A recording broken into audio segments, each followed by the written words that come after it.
Hi dear friends, welcome to my channel nest by roops. അപ്പോൾ ഇന്ന് വന്നിട്ടുള്ളത് ഒരു കുക്കിംഗ് വ്ളോഗായിട്ടാണ്. കുറച്ച് കക്ക കിട്ടിയായിരുന്നു. അപ്പോൾ അത് ഞാൻ എങ്ങനെയാണ് കുക്ക് ചെയ്യുന്നതെന്ന് നിങ്ങളായിട്ട് ഷെയർ ചെയ്യാമെന്ന് കരുതി.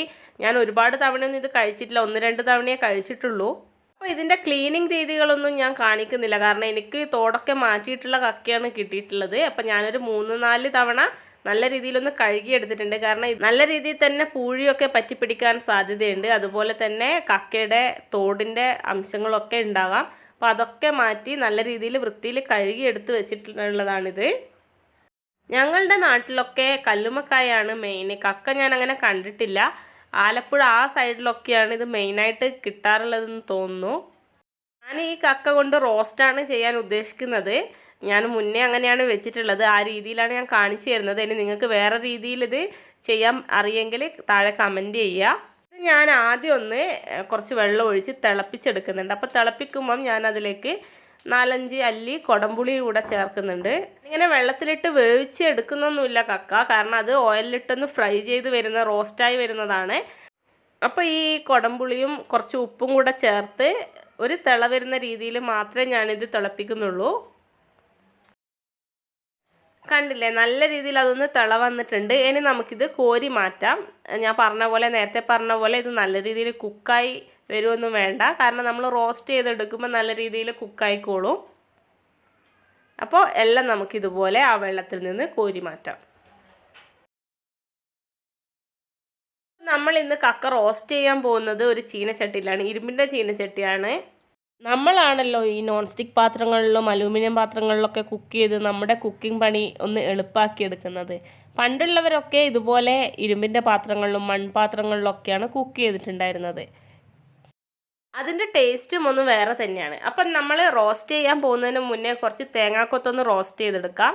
അപ്പോൾ ഡയറക്റ്റ് ഞാൻ വെളിച്ചെണ്ണയിൽ ഇട്ടല്ല അതൊന്ന് റോസ്റ്റ് ചെയ്യുന്നത്. ഞാൻ ആദ്യം അതൊന്ന് ജസ്റ്റ് ഒന്ന് കഴുകി ആ തേങ്ങാക്കൊത്തും അതിൻ്റെ കൂടെ ഒരു 1/2 ടീസ്പൂണ് കഴുകിയ വെള്ളവും കൂടെ ചേർത്ത് അതിൽ കുറച്ച് മഞ്ഞൾപ്പൊടിയും കുറച്ച് ഉപ്പും കൂടെ ചേർത്ത് ഒന്ന് അടച്ച് വെച്ച് അതൊന്ന് വേവിച്ചെടുക്കുന്നുണ്ട്. ഞാൻ ഇങ്ങനെ ചെയ്യാൻ കാരണം തേങ്ങാക്കൊത്തൊക്കെ വറുത്തിടുമ്പം നമ്മുടെ കറികൾക്കും റോസ്റ്റുകൾക്കും ഒക്കെ ഒരു പ്രത്യേക ടേസ്റ്റാണ്.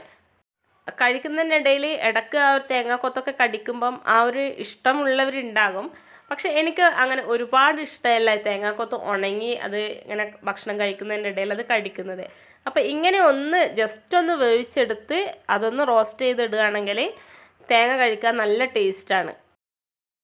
അപ്പോൾ ഞാനതൊന്ന് വഴറ്റി ഒന്ന് മൂടി വെച്ചൊന്ന് വേവിക്കുകയാണ്. 1 മിനിറ്റ് ഒന്നിങ്ങനെ അടച്ചു വെച്ച് വേവിച്ചാൽ മതിയാകും. നിങ്ങളിങ്ങനെ ട്രൈ ചെയ്തിട്ടില്ലെങ്കിൽ ഇങ്ങനെ ഒന്ന് തേങ്ങാക്കൊത്ത് വറുത്ത് നോക്കൂ, നല്ല ടേസ്റ്റാണ് ആ തേങ്ങ എടുത്ത് കഴിക്കാൻ. അതുപോലെ തന്നെ ചെറിയ പീസസ് ആയിട്ടും നിങ്ങൾക്ക് ഇടാം. എനിക്ക് അങ്ങനെ കടിക്കാൻ ഇഷ്ടമില്ലാത്തത് കാരണമാണ് ഇതുപോലെ വലിയ പീസസ് ആക്കി അരിഞ്ഞ് ചേർത്തിട്ടുള്ളത്. അപ്പോൾ വെള്ളമൊക്കെ നല്ല രീതിയിൽ വറ്റിക്കഴിഞ്ഞ് കഴിഞ്ഞാൽ നമുക്ക് കുറച്ച് വെളിച്ചെണ്ണ, ആവശ്യത്തിന് വെളിച്ചെണ്ണ ഒഴിച്ച് സാധാ നമ്മൾ റോസ്റ്റ് ചെയ്യുന്നത് പോലെ തന്നെ ഇതൊന്ന് വറുത്തെടുക്കാം. ഞാനിവിടെ വെളിച്ചെണ്ണ തന്നെയാണ് ഉപയോഗിച്ചിട്ടുള്ളത്. നമ്മുടെ നാടൻ റെസിപ്പികൾക്കൊക്കെ വെളിച്ചെണ്ണ ചേർക്കുമ്പോഴാണ് ആ ഒരു ടേസ്റ്റ് കിട്ടാറ്. അപ്പോൾ അത്യാവശ്യത്തിന് ഞാൻ വെളിച്ചെണ്ണ ചേർത്തിട്ടുണ്ട്, കാരണം ഇത് കൂടിപ്പോകുന്നില്ല. നമുക്കിനി ഉള്ളിയൊക്കെ വഴറ്റിയെടുക്കേണ്ടതാണ്, അതുപോലെ നമ്മുടെ കക്ക റോസ്റ്റ് ചെയ്യേണ്ടതാണ്. അപ്പോൾ ഇനി ആവശ്യമായി വരുന്നതിനനുസരിച്ച് നമുക്ക് ഇനിയും ചേർത്ത് കൊടുക്കേണ്ടതുണ്ട്. അപ്പോൾ ഇങ്ങനെ തേങ്ങാക്കൊത്ത് വറുത്തെടുക്കുമ്പം തന്നെ നമുക്ക് ആവശ്യത്തിന് കുറച്ചധികം കറിവേപ്പില കൂടെ, ഫ്രഷ് ആയിട്ടുള്ള ഇലകളുണ്ടെങ്കിൽ അതാണ് നല്ലത്, അതുകൂടെ ചേർത്ത് കൊടുത്ത് ഇതിൻ്റെ കൂടെ ഒന്ന് മൂപ്പിച്ചെടുക്കാം. അപ്പോൾ നമ്മുടെ തേങ്ങാക്കൊത്തൊക്കെ ഒന്ന് വറുത്ത് ഒരു ബ്രൗൺ കളറായി വന്നിട്ടുണ്ട്. അടുത്തതായി ഞാൻ ഇതിലേക്ക് ചേർക്കാൻ പോകുന്നത് ഒരു കഷ്ണം ഇഞ്ചിയും ഒരു 4-5 അല്ലി വെളുത്തുള്ളിയുമാണ്. അത് പൊടിയായിട്ട് അരിഞ്ഞ് ചേർക്കുകയാണ്. നിങ്ങൾക്ക് വേണമെങ്കിൽ ചതുക്കി ചേർക്കാം, പക്ഷെ പേസ്റ്റ് ചേർക്കുന്നതിനോട് എനിക്കത്ര യോജിപ്പില്ല. ഇതിനൊക്കെ ആ ഒരു ടേസ്റ്റ് എനിക്ക് ഒന്നുകൂടെ ടേസ്റ്റി ആയിട്ട് തോന്നിയത് ഇതുപോലെ പീസസായി അരിയുമ്പോഴോ അല്ലെങ്കിൽ ചതച്ചിടുമ്പോഴോ ആണ്.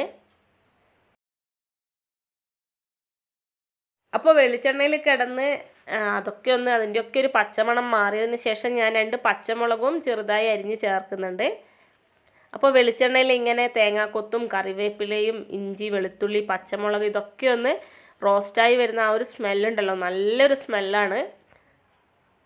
അപ്പോൾ എല്ലാം ഒരു പച്ചമണമൊക്കെ ഒന്ന് മാറിയതിന് ശേഷം നമുക്കിതിലേക്ക് അരിഞ്ഞു വെച്ചിട്ടുള്ള കുഞ്ഞുള്ളി ചേർക്കാം. ഞാനിവിടെ കുഞ്ഞുള്ളിയാണ് എടുത്തിട്ടുള്ളത്, ചെറിയ ഉള്ളി. കക്കയിറച്ചി, ബീഫ് ഇതൊക്കെ കുക്ക് ചെയ്യുമ്പം ചെറിയ ഉള്ളിയാണ് ഒന്നുകൂടെ ടേസ്റ്റ് കേട്ടോ. നിങ്ങൾക്ക് വേണമെങ്കിൽ ഇതിന് പകരം ഒരു സവാള ഈ രീതിയിലൊന്ന് അരിഞ്ഞെടുത്ത് ചേർത്താലും മതി. പക്ഷെ ഒന്നുകൂടെ ടേസ്റ്റ് കുഞ്ഞുള്ളി ചേർക്കുമ്പോഴാണ്. അപ്പോൾ കുഞ്ഞുള്ളി കൂടി ചേർത്ത് നല്ല രീതിയിൽ അതൊന്ന് വഴറ്റിയെടുക്കണം. എത്രത്തോളം വഴറ്റാൻ പറ്റുന്നോ അത്രയും ടേസ്റ്റിയാണ്.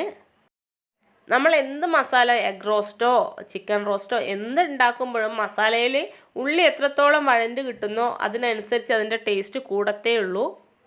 നല്ല രീതിയിൽ ഞാൻ വഴറ്റിയെടുത്തിട്ടുണ്ട്. ഒരു ബ്രൗൺ കളറായി വന്നിട്ടുണ്ട്. പക്ഷേ ഇതിൽ കാണുമ്പം ക്യാമറയിലൂടെ നോക്കുമ്പോൾ എനിക്ക് ഒരു വൈറ്റ് കളർ ഫീൽ ചെയ്യുന്നുണ്ടെങ്കിലും നല്ല രീതിയിൽ ഉള്ളി വഴണ്ട് വന്നിട്ടുണ്ട്. ഇനി നമുക്ക് പൊടികളൊക്കെ ചേർക്കാം. അപ്പം നടുവിലേക്ക് കുറച്ച് സ്പേസ് മാറ്റി വെച്ച് ഞാൻ അവിടെ ആവശ്യത്തിനുള്ള മഞ്ഞൾപ്പൊടി, മുളക് പൊടി ഒക്കെ ചേർക്കുകയാണ്. അപ്പോൾ അവിടെ വെച്ച് തന്നെ അതൊന്ന് മിക്സ് ചെയ്ത് അതിന് ശേഷമാണ് ഞാൻ ആ ഉള്ളിയിലൊക്കെ അത് സ്പ്രെഡ് ചെയ്യുന്നത്.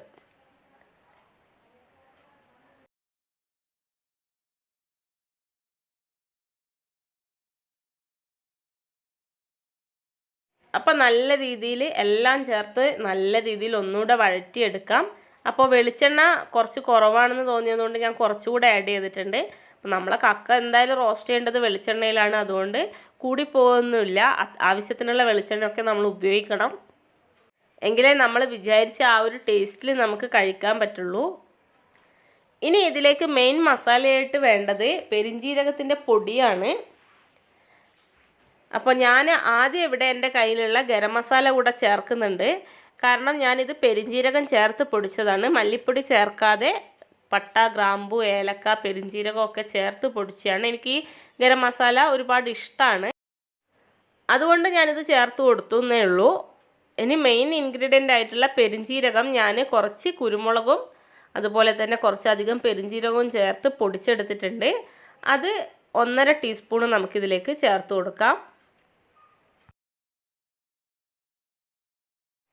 അപ്പോൾ എല്ലാം നല്ല രീതിയിലൊന്ന് മിക്സ് ചെയ്തെടുത്തതിന് ശേഷം നമുക്ക് നമ്മൾ നേരത്തെ കോരി മാറ്റി വെച്ചിട്ടുള്ള കക്ക കൂടെ ചേർത്ത് കൊടുക്കാം. അപ്പോൾ നേരത്തെ നമ്മൾ കക്ക വേവിക്കുമ്പോൾ ചേർത്ത ആ കൊടംപുളി ഈ സമയത്ത് നമുക്ക് എടുത്ത് മാറ്റാം. അത് ഇതിൻ്റെ കൂടെ ആഡ് ചെയ്യേണ്ട ആവശ്യമില്ല. ആവശ്യത്തിന് പുളിയൊക്കെ ഈ കക്കയിൽ പിടിച്ചിട്ടുണ്ട്. ഇങ്ങനെ പുളി ചേർത്ത് വേവിക്കുമ്പോൾ ആ ഒരു കക്കയുടെ ആ ഒരു ഉടുമ്പ് മണമൊക്കെ ഒന്ന് മാറിക്കിട്ടും.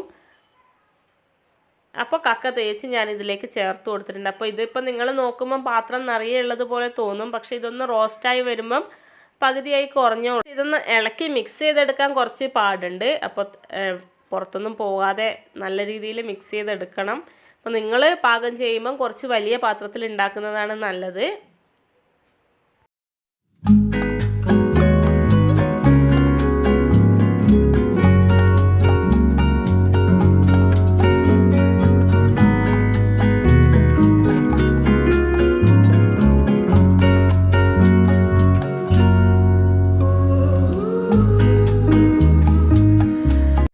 അപ്പം നല്ല രീതിയിൽ മിക്സ് ചെയ്തെടുത്തിട്ടുണ്ട്. ഇതിങ്ങനെ ഇതിൽ മറിച്ച് ചേർത്ത് നമുക്ക് അടച്ച് വെച്ച് കുക്ക് ചെയ്തെടുക്കണം.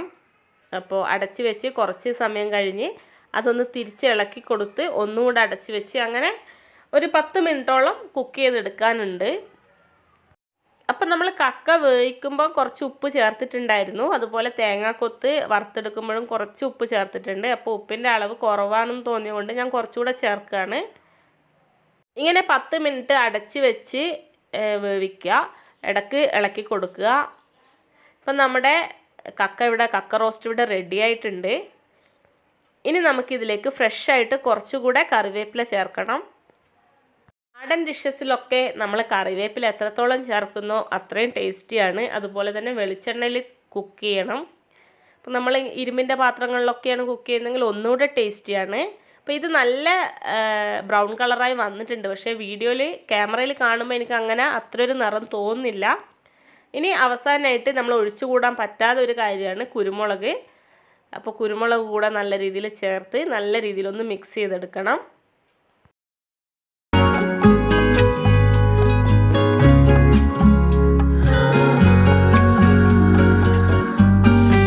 റോസ്റ്റ് ഇവിടെ റെഡിയായി. നല്ല ടേസ്റ്റാണ്. അപ്പം ഞാൻ പറഞ്ഞ പോലെ ഇതല്ലാത്ത രീതിയിൽ നിങ്ങൾക്ക് കുക്ക് ചെയ്യാൻ അറിയെങ്കിൽ താഴെ കമൻറ്റ് ചെയ്ത് പറയുക. അപ്പോൾ നല്ല കളറുണ്ടായിരുന്നു. അത് ഞാൻ സെർവ് ചെയ്യുമ്പോൾ ഫോട്ടോയിൽ കാണിച്ചു തരാം. അപ്പോൾ എല്ലാവർക്കും ഇന്നത്തെ ഈ കുക്കിംഗ് വ്ലോഗ് ഇഷ്ടമായി എന്ന് കരുതുന്നു. വീണ്ടും മറ്റ് നല്ലൊരു വീഡിയോയുമായി പുതിയൊരു ഐറ്റവുമായി കാണുന്നവരെ സൈനിങ് ഓഫ് രൂപ്സ്.